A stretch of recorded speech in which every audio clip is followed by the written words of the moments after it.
안녕하세요. 1월 9일 월요일입니다. 오늘은 민수기 5장 11절부터 31절까지입니다. 제가 읽겠습니다.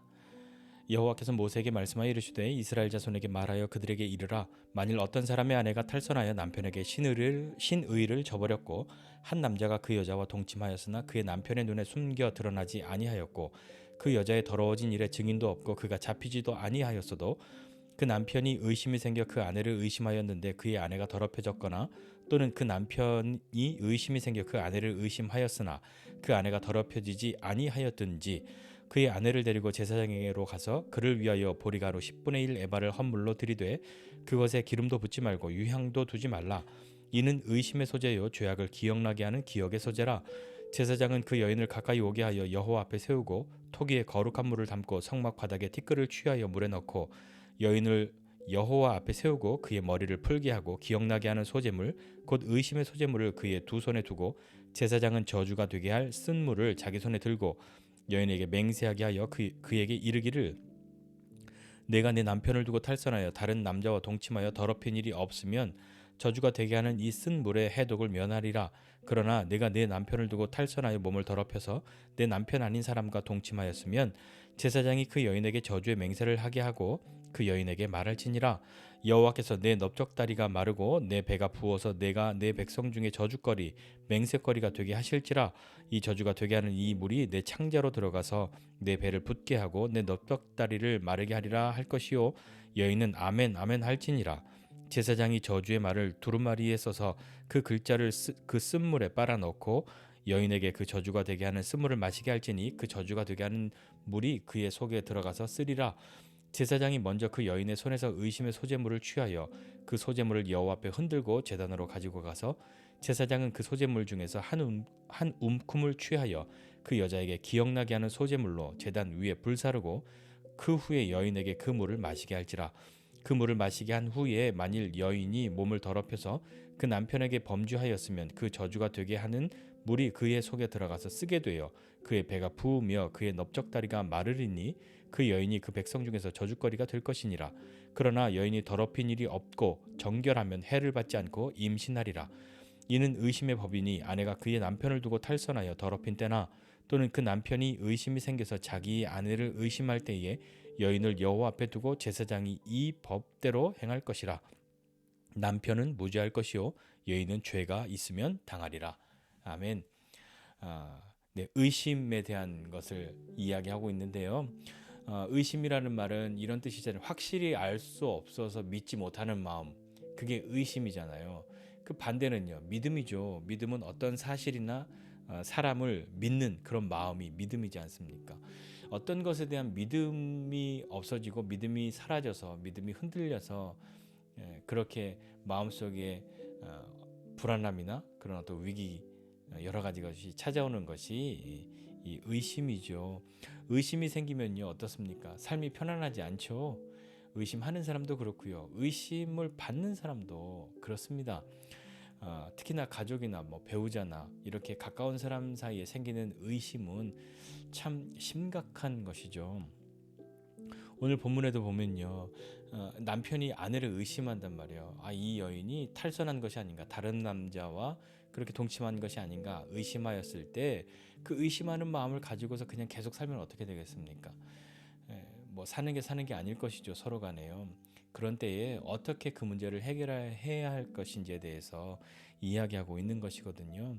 제사장 앞에 나와서 의심의 소재를 드리라 이렇게 이야기합니다. 사실 확인과 상관없이 사실은 의심만으로도 관계가 깨어지고 어려워질 수 있잖아요. 의심을 가지고 살기는 정말 어렵단 말입니다. 하나님은 물론 아세요.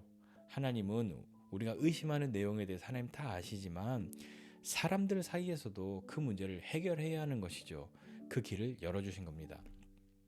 이게 의심의 법이에요. 의심의 법인데 오늘 읽은 내용을 보면 사실 남편은 되게 유리하고 아내만 굉장히 불리하잖아요.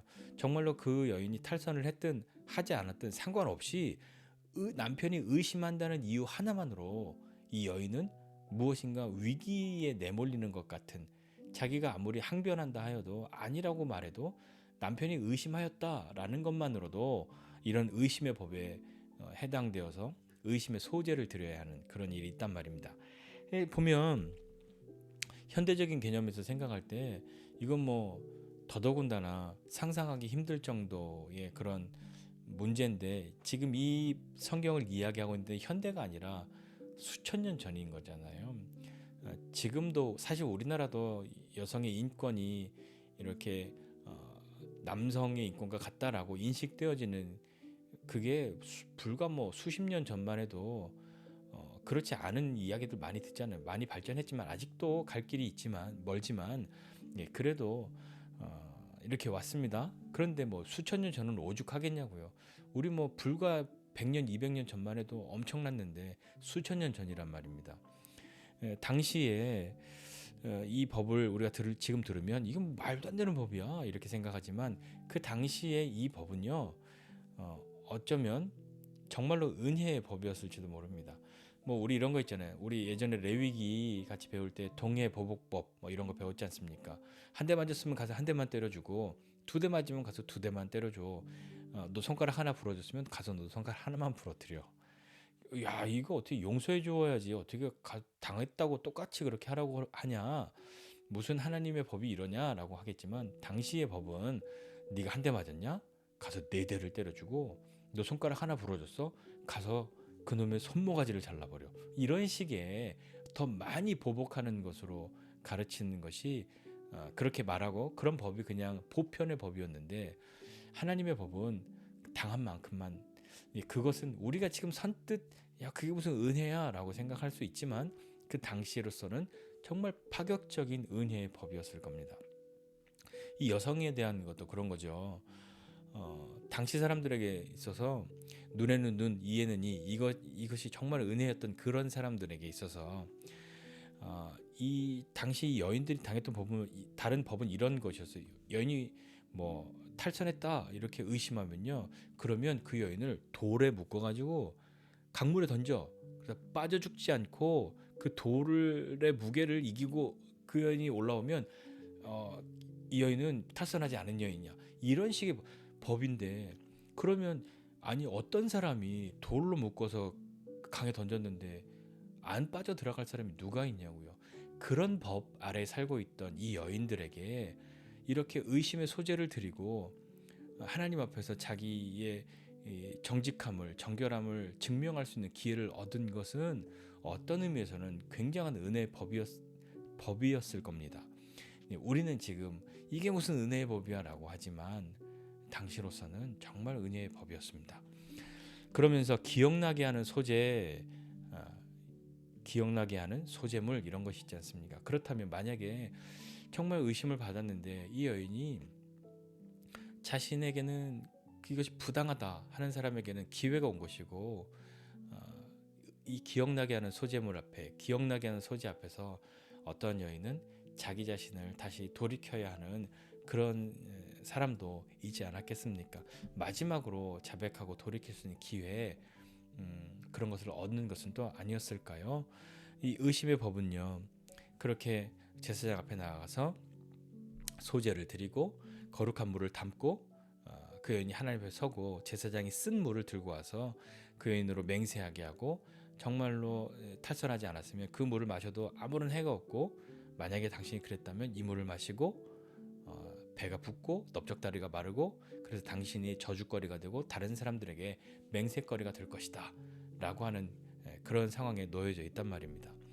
근데 보면요, 사실은 남편의 의심만으로잖아요. 이 사실 뭐 예나 지금이나, 지금도 사실 저는 뭐 이래, 아까 분명히 은혜의 법이었을 거라고 그렇게 말했지만, 어떻게 남편의, 그 당시에는 남성의 세상이었으니까요.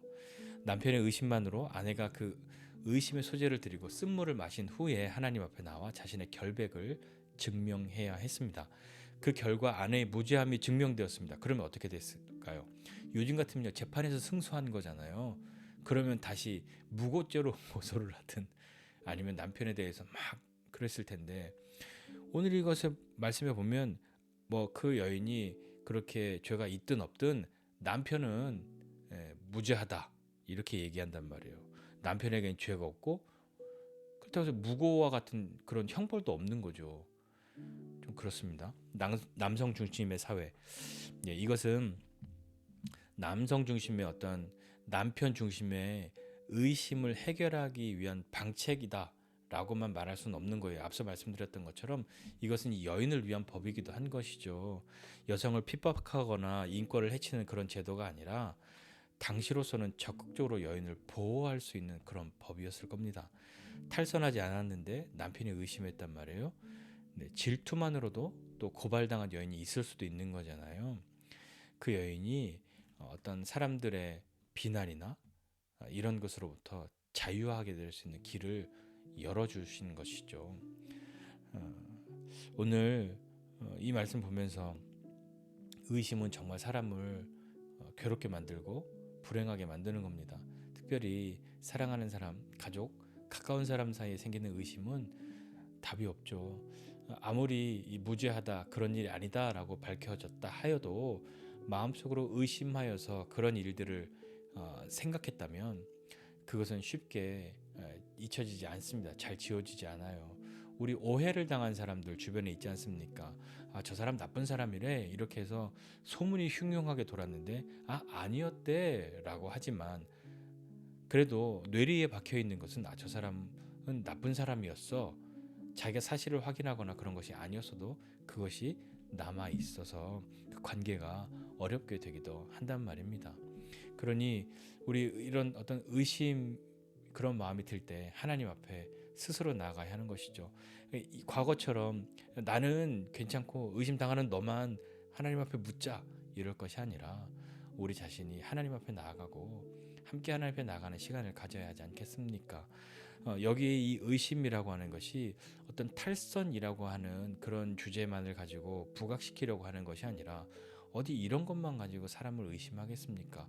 여러 가지 의심이 있지만 특별히 이런 류의 문제, 심각한 문제이잖아요. 그럴 때 하나님 앞에 나아가서 이렇게 해결되어지는 이 부분을 볼 때 의심을 뛰어넘는 그런 시간이 있어야 하지 않겠습니까? 이렇게 되어서 결과적으로 이 아내가 탈선하여 더럽혀지지 않았다. 그렇게 되면 더럽힌 일이 없고 정결하면 해를 받지 않고 스물을 마셨을 때 그 뒤에 임신하게 될 것이다. 아이를 갖게 될 것이다. 누구의 아이를 갖겠습니까? 그 남편의 아이를 갖겠죠. 그러나 이렇게 의심받았던 사람이 아무런 일이 없었다라고 자기의 결백을 증명하였어도 남편은 무죄할 것이요.